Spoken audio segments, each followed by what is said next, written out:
Let me begin by thanking the people of Bermuda for who have adapted magnificently to the implementation of once-a-week garbage collection.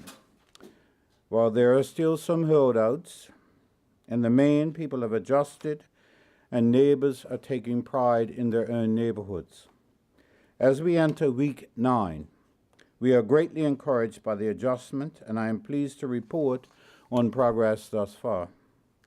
Everyone is aware of the inherited challenges we faced with both personnel and vehicles in the waste management section.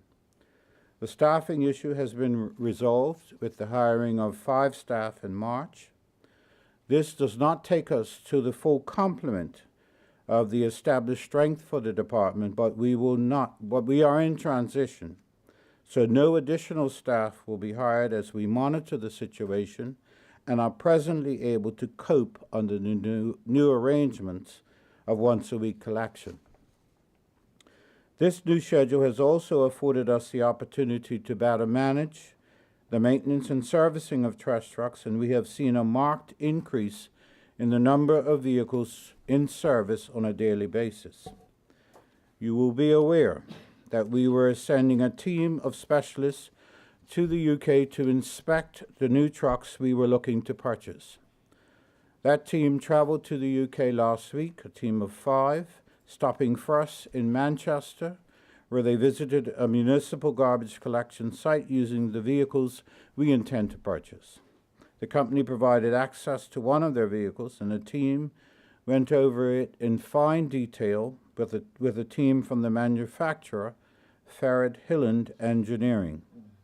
They also discussed operational issues with staff at the site who reported that the company was very pleased with the vehicle. They witnessed the vehicle in operation, and in particular the bin lifter, which used identical bins to those used in Bermuda. The vehicle was checked against and met the large majority of our specifications and requirements. Our mechanics were pleased with the truck, as it is very similar to ones we already have in the fleet. This particular vehicle had additional optional extras and safety features such as CCTV and automatic braking, which were not included in our original request. The team then traveled by train to Scotland to meet with staff at the Farrad plant to view their production facilities. All were impressed with the quality and standard of work. Further discussions took place on availability of parts and repair procedures. Although a visit to the suppliers of those parts was not possible as they are based in London, but through Farrad, the dealer has agreed to set up an account in the name of the government of Bermuda so that parts can be ordered directly from them, and they will provide training and technical support. The trucks meet our specifications. The team are all very comfortable with it and consider that it is the ideal vehicle for Bermuda at this time. Some of the identified extras, such as vinyl seat covers, intercom, and CCTV system, which were not included in our original request, but will enhance health and safety. So I have approved these minimal additional costs, and the order for 5 trucks should be placed by this week, with delivery anticipated within 6 months. While in the UK, the team also identified potential mobile transfer stations, which may suit our purposes. They will investigate potential U.S. manufacturers of similar equipment as well. This is an option we are exploring to eliminate every full trash truck having to return to Tynes Bay to dump its loads. I must say these workers, all Bermudians, are very conscientious, experienced, and dedicated, who demonstrated their competence and professionalism on this research exercise. This concept of including all stakeholders will eliminate any challenges going forward and the type of vehicle chosen. Over the course of the last 8 weeks, I can report that we have seen a significant uptick in the amount of garbage collected when compared to last year's twice-a-week figures. As an example, in week 5, we saw a 50-ton increase from over 2017, from 320 tons to 370 tons, with the highest increase so far in week 7 of 71 tons, from 319 tons of garbage to 390 tons. We budget $1 million annually for garbage collection over time. On average, we spend approximately $70,000 a month. Over the 8-week period thus far, we have expended just under $13,000 in overtime, and this is attributable solely to the Saturday garbage collection over the Easter weekend. So to be clear, we have not spent 1 penny of taxpayer dollars in unscheduled overtime garbage collection during the 8-week period. Now, you will readily appreciate that we have not just saved money as a result of this new scheduling. There have been savings in fuel, wear and tear on the vehicles, illness, and injuries.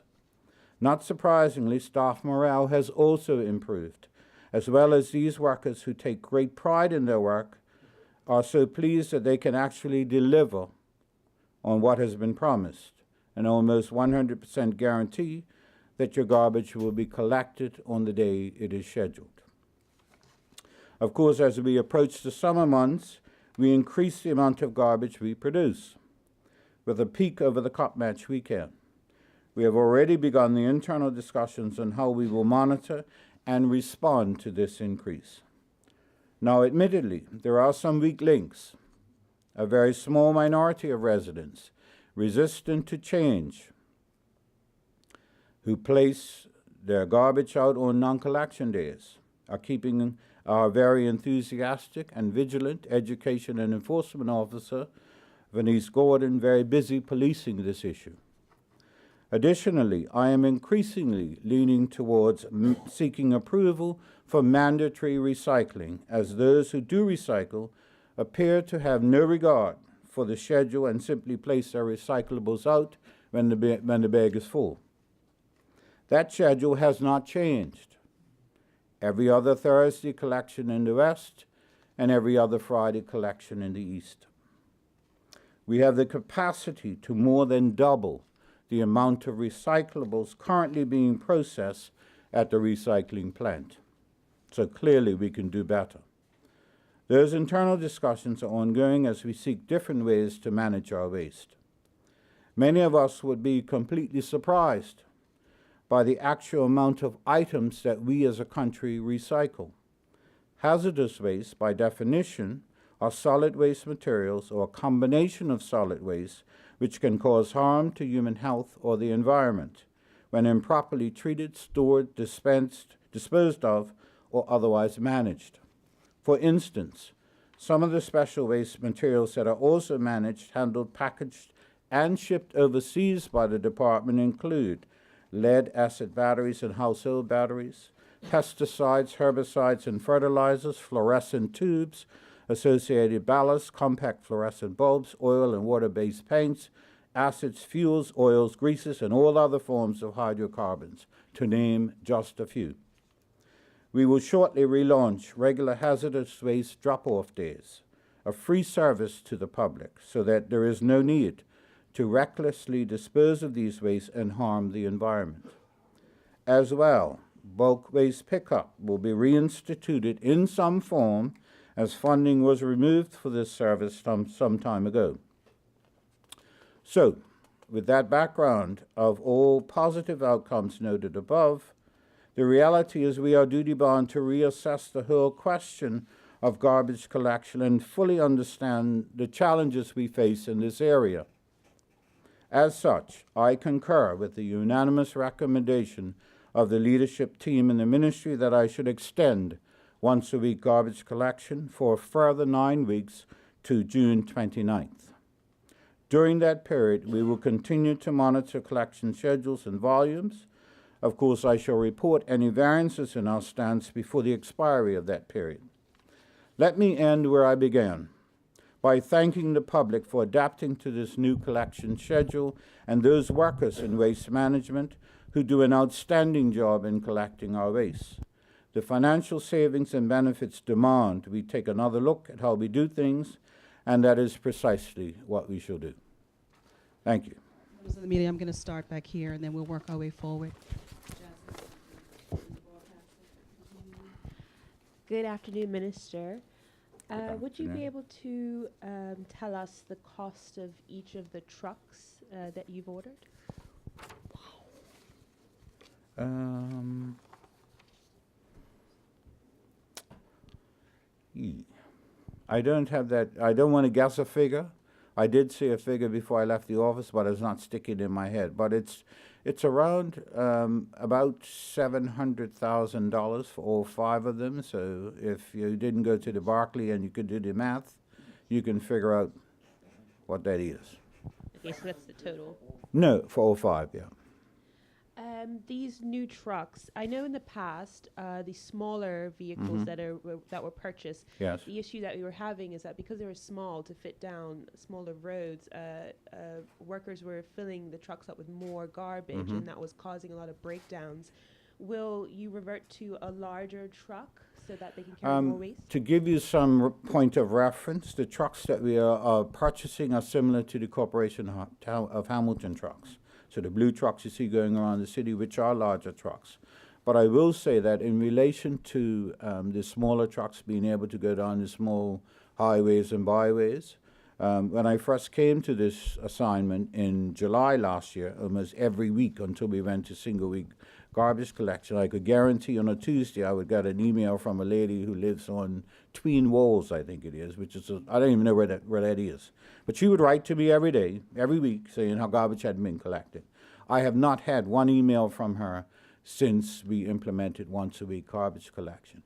And so what we are able to manage is the ability to be able to collect garbage. I get a report every day, every morning, about what vehicles are in service, and because we do not have the pressure of having to cover 12 zones on a Monday and a Tuesday and a Thursday and a Friday, we're able to better manage the whole process and keep more vehicles in service. This has also allowed us the ability to reassess, as I said in the statement, not hiring these staff to take us to a full complement because we are adequately and comfortably managing with the resources that we currently have.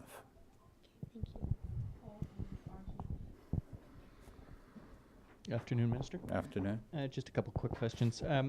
Is there a total amount that you're able to share that's been saved as a result of the once-a-week collections? I can quickly do the math for you. It's about, what did I say?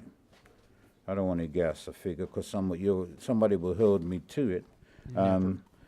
But if we are budgeting $70,000 a month and we're in week 9, we're probably saved about a little over $140,000 And that's just in salary spend, correct? That would just be in overtime. Yeah. Out of the $1 million that's budgeted annually for overtime for unscheduled garbage collection. So you mentioned the extension then of the once-a-week collection will take place for another 9 weeks. Yeah. Based on some of the benefits you outlined, cost savings and overtime, fuel savings, certainly you mentioned higher worker morale. Is there any thinking that once-a-week collection might become the norm? There has been some recommendations from a lot of people in the public that I should leave it that way. Yeah. And so that's not a decision that they let me make on my own. And so if I get to that point where I'm inclined to head down that road, then it will be a cabinet decision that will be taken. And we will certainly make a decision in that regard during the course of this next 9 weeks. Is there anything you can think of that would really, that's really opposing that move? Other than the minimal holdouts in the country that just put the garbage out anyway. Yeah.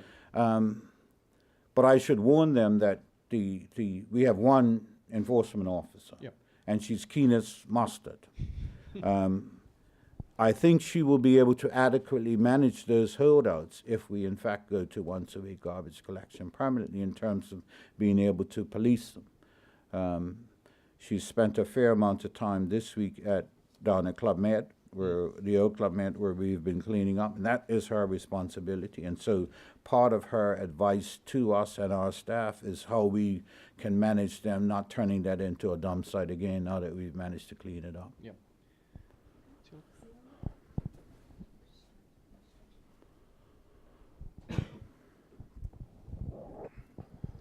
Good afternoon, Colonel Burch, Good CEO Wilson, afternoon. Bermuda Real, and TNN with Fresh TV.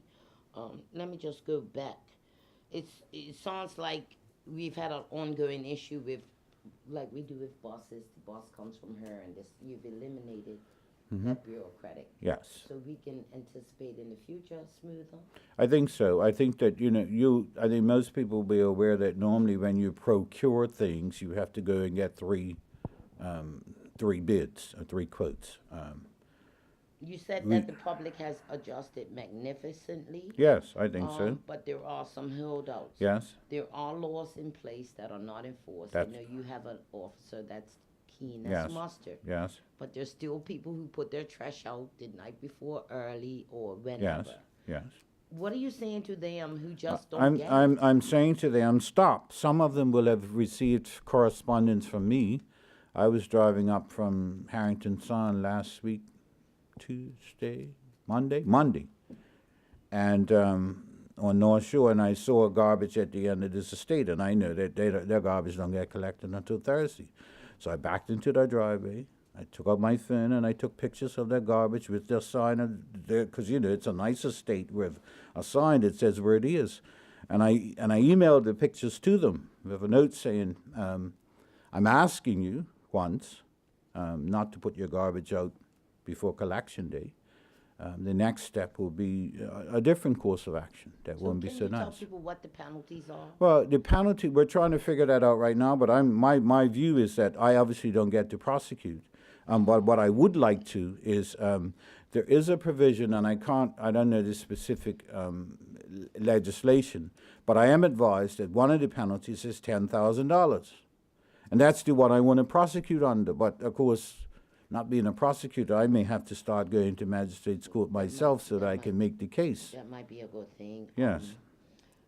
Going back to shortly after our first interview with you as the minister, with TNN and Bermuda Real, you said there could be a time where we have to put dumpsters where trucks can offload on each end. I know at Watford Bridge where I walk seldom, there's an apartment block at the bus lay-by for the Yes. tenants on that road On where that. the truck can't fit. Yes. And people from Somerset Yes. dump their stuff there. Not It's- just Somerset. Okay, but let me rephrase that. People dump their stuff there. It's piled up every week. Yes. How you fix that? Well, first of all, I think we have to take pride in our own country. That's the first thing. We take pride in our own backyard. Though. Well, I'm not so sure some of us do that either.